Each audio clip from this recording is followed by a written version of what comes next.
نحمده ونستعينه ونستغفره ونعوذ بالله من شرور أنفسنا ومن سيئات أعمالنا من يهده الله فلا مضل له ومن يضلل فلا هادي له ونشهد أن لا إله إلا الله وحده لا شريك له ونشهد أن سيدنا ومولانا محمدا عبده ورسوله أما بعد فأعوذ بالله من الشيطان الرجيم بسم الله الرحمن الرحيم يا أيها الذين آمنوا قوا أنفسكم وأهليكم نارا صدق الله مولانا العظيم.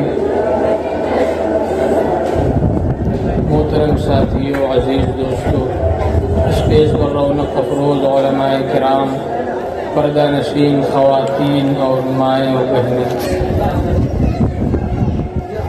اس جگہ پہلی بار آنا ہوا. میں مدرسہ اسلامیہ عربیہ بیت العلوم سرامیر کا ایک چھوٹا سا طالب علم ہوں. بڑوں کے حکم سے بیٹھایا گیا. دعا فرمائے اللہ تعالیٰ نفع کی بات کہلوائیں جو میرے لیے بھی نفع بخش ہو اور آپ حضرات کے لیے نفع بخش ہو.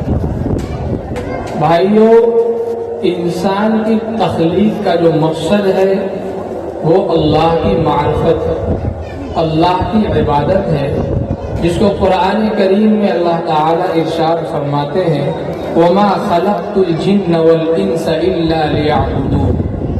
اللہ تعالیٰ نے دنیا میں بہت ساری مخلوقات پیدا فرمائی، لیکن اس میں سے صرف جنات اور انسان کو اللہ نے مکلف بنایا عبادات، اور انسانوں کو اللہ نے اشرف المخلوقات بنایا. انسان کو اللہ نے اپنی معرفت، اپنی پہچان، اپنی عبادت کے واسطے پیدا فرمایا، اور دنیا کی جتنی بھی مخلوق ہے اللہ نے انسانوں کے لیے ان مخلوقات کو مسخر کر دیا.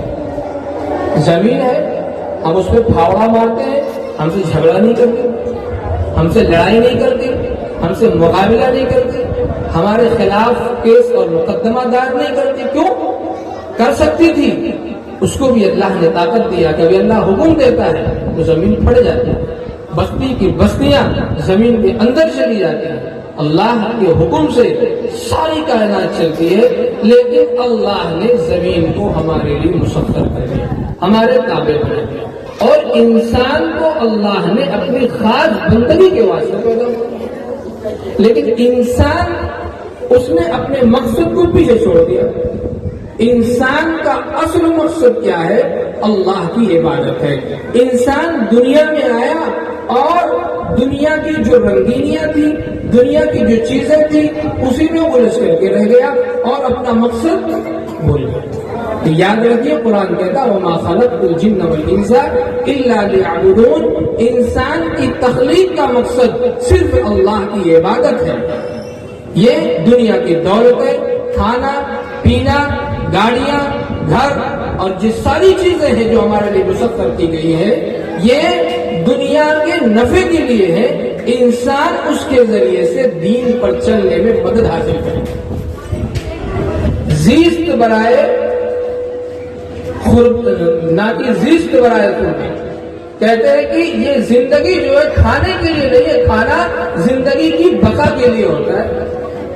آدمی جو کھانا کھاتا ہے وہ اپنی زندگی کے بقا کے لیے کھاتا ہے. ایسا نہیں کہ آدمی دنیا میں آیا اور کھانے پینے کے لیے ہی ساری زندگی صرف کرتا ہے. انسان کو چاہیے کہ اللہ کی عبادت کے لیے وقت نکالے. اللہ نے ہماری عبادت کے لیے اوقات مقرر کر دیے، ایک دم ٹائم ٹیبل بنا دیا کہ فجر کا ایک وقت ہے نماز پڑھنے کا، ظہر کا ایک وقت ہے نماز پڑھنے کا، عصر کا ایک وقت ہے نماز پڑھنے کا. نماز پڑھنے کے بعد اللہ حکم کرتے ہیں کہ بھائی آپ جو ہے رزق تلاش کرو. انسان رزق تلاش کرتا ہے رزاق کو چھوڑ کر کے، اللہ کی نافرمانی کر کے. اس کو پیسہ تو ملتا ہے، دولت تو ملتی ہے، سکون نہیں ملتا. سکون جہاں ملنے والا تھا ان جگہوں کو ہم نے فراموش کر دیا. جہاں سے سکون آنے والا تھا وہ دروازے ہم نے بند کر دیے. انسان چاہتا تو اپنے اوقات پر اللہ کی عبادت بھی کرتا، پنج وقتہ نماز پڑھتا. ایسا نہیں کہ اللہ نے 24 گھنٹے نماز کے لیے مقرر کیے، نہیں، بس تھوڑا سا وقت اللہ نے کہا کہ آپ نماز پڑھیں. سال میں ایک بار تو اللہ نے کہا کہ آپ 2.5% آپ زکات نکال دیجیے 40 ورش. اور اللہ نے کہا کہ آپ پر اگر مال آیا، آپ پر اگر حج فرض ہو گیا، زندگی میں ایک بار حج کر لیجیے. تو کتنا آسان ہے دین پر چلنا، ہم نے اس کو مشکل بنا دیا. اور میرے بھائیوں، گناہ کرنے کے لیے تو کوشش کرنی پڑتی ہے، عمل کرنا پڑتا ہے، اس کے لیے اپنی جان کو تھمانا پڑتا ہے. گناہ سے رکنے کے لیے کوئی محنت نہیں کرنا، کوئی گناہ نہیں کرنا، یہ کرنا پڑتا ہے. گناہ کو چھوڑنے کے لیے انسان کو برے عمل سے رک جانا ہے، برے عمل سے رک جانا ہے. اور ہم کو زنا کرنا ہے تو چل کے جانا پڑے گا، گاڑی کا پیٹرول بھی لگے گا، ہمارے جسم کی انرجی بھی لگے گی. چوری کرنا ہے، دماغ کی انرجی لگے گی، چل کر کے جانا پڑے گا، محنت کرنا پڑے گا. اور اس کے دل کی جو ہولناکی ہوگی وہ ایک الگ چیز ہے. ایسے ہی ہر گناہ اس میں آدمی کو محنت اور کوشش کرنی پڑتی ہے. اور چوری سے رکنا ہے تو بس رک جاؤ بھائی، کوئی محنت نہیں. کیا پریشانی ہے ہم کو گناہ چھوڑنے میں؟ میرے بھائیوں، مقصد کو انسان بھولے گا اور اللہ کی عبادت کو چھوڑے گا تو بظاہر تو اس کے پاس دولت آئے گی، گھر مل جائے گا، گاڑیاں مل جائیں گی، لیکن قلبی سکون نہیں مل سکے. راجستھان ہم سفر پر گئے تھے والد صاحب کے ساتھ، تو ہمارے ساتھ ایک ساتھی اور تھے، حضرت مولانا ابراہیم صاحب دامت برکاتہم، خادم خاص، فقیہ الامت، حضرت مفتی محمود حسن صاحب گنگوئی رحمۃ اللہ. ان سے فرمایا ہمارے ساتھ نے کہ حضرت کچھ نصیحت فرمائے. حضرت نے والد صاحب کی طرف اشارہ کیا تو نصیحت کے لیے خود ہی کافی ہے. تو فرمایا حضرت تھوڑی سی نصیحت کر دیجیے، مختصر سا جملہ لیکن آپ بے سے لکھنے کے قابل. فرمایا کہ بھائیوں، گناہ میں لذت ضرور ہے، سکون نہیں ہے. گناہ میں لذت ضرور ہے، سکون نہیں ہے. میرے بھائیوں، اپنی زندگیوں کو بدلیے. قرآن کیا کہتا ہے؟ یا ایھا الذین آمنوا قوا انفسکم، اپنے آپ کو جہنم کی آگ سے بچاؤ.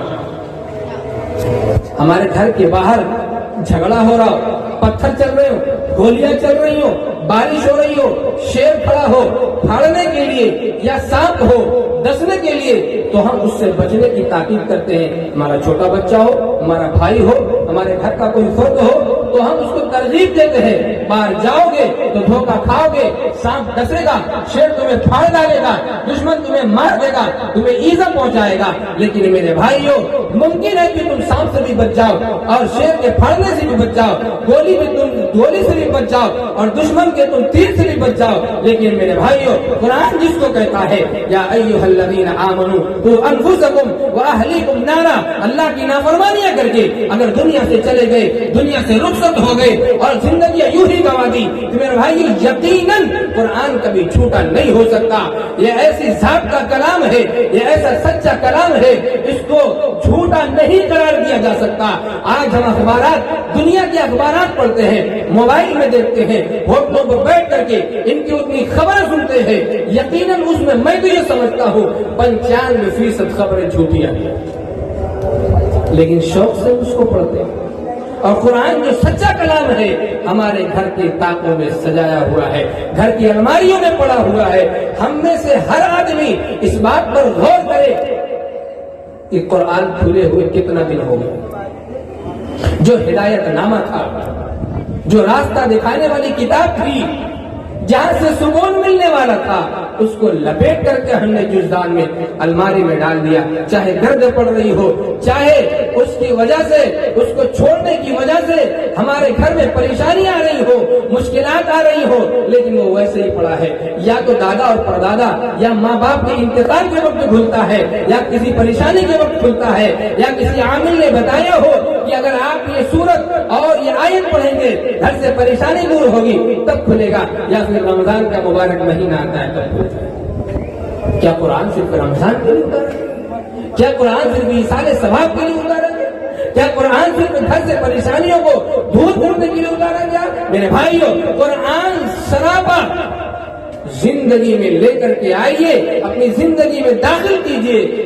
حضرت عائشہ سے کسی نے پوچھا آپ کے خلق کے بارے میں، فرمایا کان خلقہ القرآن، قرآن کی جو تعلیمات ہے وہی رسول اللہ کے اخلاق ہے، وہی رسول اللہ کے اعمال ہے، وہی رسول اللہ کا طرز زندگی ہے۔ آج ہم نے قرآن کو چھوڑ دیا، آج ہم نے قرآنی تعلیمات کو چھوڑ دیا۔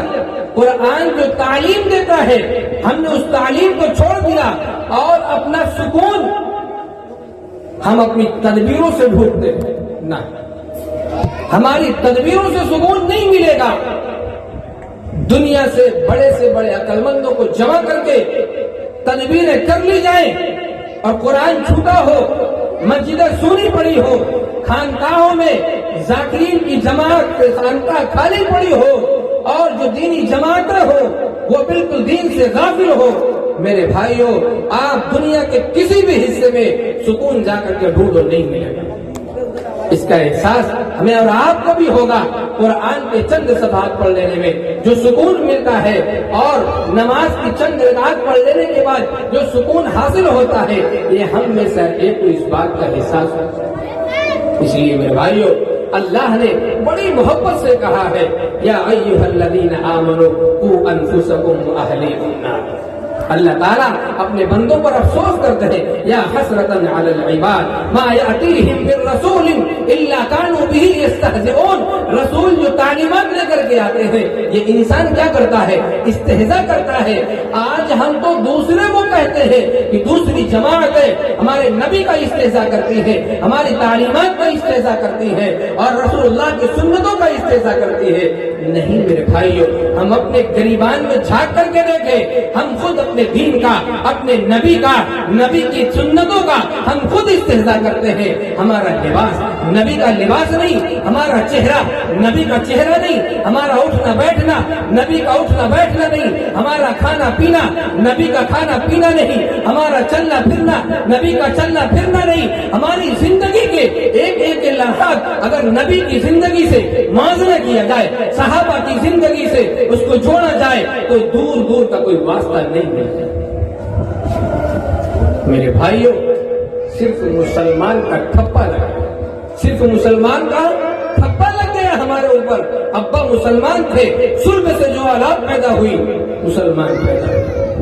ہمارے اندر دھوکہ نہیں، ہمارے اندر دغا نہیں، ہمارے اندر چوری نہیں، ہمارے اندر زنا نہیں، ہمارے اندر پڑوسی کو ستانا نہیں، بیوہ کو ستانا نہیں، یتیموں کا حق مارنا نہیں، بہنوں کا حق روکنا نہیں۔ کون سے ایسے حقوق جو اسلام نے سکھایا تھا ہم نے اسے پامال نہ کیا؟ احساس ہونا چاہیے اس بات کا۔ جو غیروں کا کام تھا، جو غیر اسلام کا کام تھا، وہ ہمارے اندر آ گیا، اور ہم اللہ کی رحمتوں کا انتظار کرتے ہیں۔ اللہ کی رحمتوں کا انتظار کا ہمارا حق ہے، لیکن میرے یارو اللہ کی نافرمانی بھی کر رہے ہیں، اللہ کے ساتھ دھگا بھی کر رہے ہیں، دھوکہ بھی کر رہے ہیں۔ رزاق ہمیں کھلاتا ہے، پلاتا ہے، اپنی زمین کے اوپر چلنے کا پورا موقع دیتا ہے، ہمارے جسم کے اندر طاقت اور قوت دیتا ہے چلنے کے لیے، اور ہمارے دماغ کو سوچنے کی صلاحیت اس نے دیا، اور ہمارے سروں کے اوپر اس نے آسمان بنایا، اور ہم کو رہنے کے لیے گھر دیا، چلنے پھرنے کے لیے آسانی کی ساری چیزیں اللہ نے مہیا کی، ہم نے اس کی نافرمانی کی۔ یہ اللہ کے ساتھ دغا نہیں تو کیا ہے؟ اللہ کے ساتھ، رزاق کے ساتھ دھوکہ نہیں تو کیا ہے؟ میرے بھائیوں غور سے سوچنے کا مقام ہے۔ اللہ کی فرما برداری کریے۔ اللہ نے بڑے محبت کے انداز میں، بڑے پیار کے انداز میں اللہ افسوس کرتا ہے، بندو یا حسرتن علی العباد، افسوس ہے میرے بندوں پر۔ رسول ایک چیز لے کر کے آتا ہے، میں رسول کو بھیجتا ہوں، اور یہ کیا ہے؟ یہ بندے میرے اس کے ساتھ استہزاء کرتے ہیں۔ یہ ہمارا لباس جو رسول اللہ کا لباس ہم نے اتار کر کے پھینک دیا، یہ رسول اللہ کے ساتھ استہزاء ہے۔ ہمارے چہرے پر نبی کی داڑھی نہیں، یہ رسول اللہ صلی اللہ علیہ وسلم کے ساتھ استہزاء ہے، دین کے ساتھ استہزاء ہے۔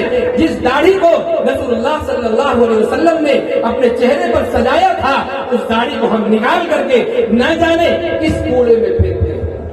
رسول اللہ سے محبت ہے میرے بھائی، رسول اللہ سے محبت کا تقاضا یہ ہے، رسول اللہ کی ہر عمل کے ساتھ جیسا انہوں نے بتایا ہے اس طریقے سے زندگی گزارنی چاہیے، وہ ہمارا حق ہے، وہ ہمارا فریضہ ہے۔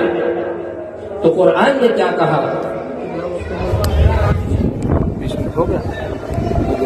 یا ایھا الذین آمنوا قوا انفسکم واہلیکم نارا۔ اچھا ہم کو بھی بچنا ہے، اور یہ کہہ کر کے چھٹکارا نہیں ملے گا۔ ہم تو 5 وقت نماز پڑھتے تھے، بارگاہ رب العزت کی عدالت میں ہمیں پیش کیا جائے گا۔ ہماری ماتحتی میں جو لوگ رہتے ہیں، خواہ ہماری اولاد ہو، خواہ ہماری بہن ہو، ہماری بیٹی ہو، ہماری ماں ہو، ہمارا باپ ہو، اور ہماری ماتحتی میں جتنے بھی لوگ رہتے ہیں، خواہ ہماری بیوی ہو، کل قیامت کے دن ہمارا تو سوال ہوگا ہی، ہماری ماتحتی میں رہنے والے لوگوں کا بھی اللہ رب العزت کی عدالت میں، عدالت عظمیٰ میں ہمیں پیش کیا جائے گا۔ تم نے اپنی نمازیں تو پڑھ لی، تم نے قرآن کی تلاوت کو کیا، تم نے روزے کو رکھے، تم نے زکوٰۃ کو دیے، لیکن تمہاری اولاد کہاں پھرتی ہے؟ تمہاری مائیں اور بہنیں اور بیٹیاں بازاروں میں نکل کر کے جسم کو فروش کیا کرتی تھی، اور اپنے جسم کو بیچا کرتی تھی، اور بازاروں میں نکل کر کے عیاشیاں کرتی تھی۔ تمہاری اولادیں راتوں میں چھپ کر کے چادر کے اندر کمروں میں چھپ کر کے رات کے اندھیروں میں گناہ کیا کرتی تھی۔ تم نے کب اس کا خیال کیا؟ تم نے کب اس کو تعلیم سکھایا؟ تم نے کب اس کو اللہ سے جوڑا؟ اس کے بارے میں ہمیں سوال ہوگا۔ ہماری ماتحتی میں ہمارے کام کرنے والے لوگ بھی رہتے ہیں، نوکر اور چاکر بھی رہتے ہیں۔ اگر ہم نے ان کے ساتھ دغا کیا ہوگا، ان کی تنخواہیں روکی ہوں گی، اور ان کے ساتھ ظلم کیا ہوگا، اور اونچی آواز میں ان سے بات کیا ہوگا، سخت لہجے میں بات کیا ہوگا، تو اللہ رب العزت کی عدالت میں ہمیں پیش کیا جائے گا۔ میرے بھائی یہ چھوٹا سا واقعہ سیدنا ابو بکر صدیق رضی اللہ تعالیٰ عنہ کا آپ حضرات کے سامنے اپنی اصلاح کے لیے پیش کرتا ہوں، انشاءاللہ حضرات کو بھی فائدہ ہوگا۔ سیدنا ابو بکر صدیق رضی اللہ تعالیٰ عنہ کا دور حکومت ہے، حکومت کا کیسا انداز تھا۔ ایک آدمی محتاج ہے، آپ کی ڈائری میں لکھا ہوا ہے، اس کے سامنے اس کے خادم کا نام لکھا ہوا ہے، اس کا کھانا کون پہنچائے گا، اس کا پانی کون پہنچائے گا، اس کا راشن کون پہنچائے گا، وہ اٹھ نہیں پاتا ہے تو اس کو کون اٹھائے گا، اس کا بازار سے سودا کون لائے گا۔ اسی طریقے سے ایک لمبی فہرست بنی ہوئی تھی، ہر آدمی جو مجبور ہو، لاچار ہو، بیوہ ہو، غریب ہو، اور وہ معذور ہو، کمزور ہو، نحیف ہو، مریض ہو، جتنے لوگ محتاج تھے سب کے سامنے ان کے خدام کے خدمتگاروں کے نام لکھے ہوئے۔ ایک بڑھیا تھی، اس کے نام کے آگے کسی کا نام نہیں لکھا ہوا۔ سیدنا عمر فاروق رضی اللہ تعالیٰ عنہ نے جب دیکھا کہ اس کے سامنے کسی کا نام نہیں لکھا ہے تو اس کی خدمت پر میں خود مامور ہو جاتا۔ سیدنا ابو بکر صدیق رضی اللہ تعالیٰ عنہ کی یہ ان کی نیکیاں دیکھیے، صحابہ کی یہ نیکیاں کرتے تھے تو راتوں میں چھپ کر کے صرف اللہ کو دکھاتے تھے، مخلوق سے کوئی نفع اس سے ملنے والا نہیں تھا، اس لیے اللہ کے لیے یہ لوگ عبادت کرتے تھے۔ عبادت اگر ہم نے انسان کو دکھانے کے لیے کیا تو میرے بھائیوں ایک تو شرک ظاہر ہے اور ایک شرک خفی ہے۔ اللہ کو علاوہ اگر ہم نے مخلوقات کو دکھانے کے لیے صدقات کیے، خیرات کیے، لوگوں کی مجبوریوں میں کام آئے اور لوگوں کو دکھانے کے لیے، تو ہمارے قلب کے اندر ایک شرک چھپا ہوا۔ تو عمر فاروق رضی اللہ تعالیٰ عنہ صبح سویرے نکلتے ہیں، اس بڑھیا کی خدمت کے لیے پہنچ جائیں اور دروازہ کھٹکھٹایا تو پوچھا کہ کون؟ اندر سے آواز آئی، انہوں نے کہا کہ میں آپ کی خدمت کے لیے حاضر ہوا ہوں۔ فرمایا کہ خدمت والا تو آیا، خدمت کر کے چلا گیا۔ پھر اس کے بعد دوسرے دن انہوں نے کہا کون شخص ہے جو اتنی سویرے خدمت کر کے چلا گیا، کام کر کے چلا گیا؟ دوبارہ وہ فجر کے وقت ایک دم فجر کی نماز پڑھ کے فوراً چلے گئے۔ کہا کہ کون ہو؟ آواز دیا اس بڑھیا کے گھر پر، کہا کہ میں آپ کا خادم و خدمت کے لیے آیا ہوں۔ تو بڑھیا کے گھر کے اندر سے آواز آتی ہے، خدمت والا آیا، خدمت کر کے چلا گیا۔ اب عمر فاروق تیسرے دن تہجد کے وقت گئے، پھر بھی کسی کو نہیں پایا، اور چوتھے دن عمر فاروق عشاء کی نماز پڑھ کر کے اس بڑھیا کے گھر کے آڑ میں جا کر کے بیٹھ گئے۔ اب پوری رات انتظار کرتے رہے کہ کون شخص آتا ہے جو اس بڑھیا کی خدمت کرتا ہے۔ میرے بھائیوں، سیدنا ابو بکر صدیق رضی اللہ تعالی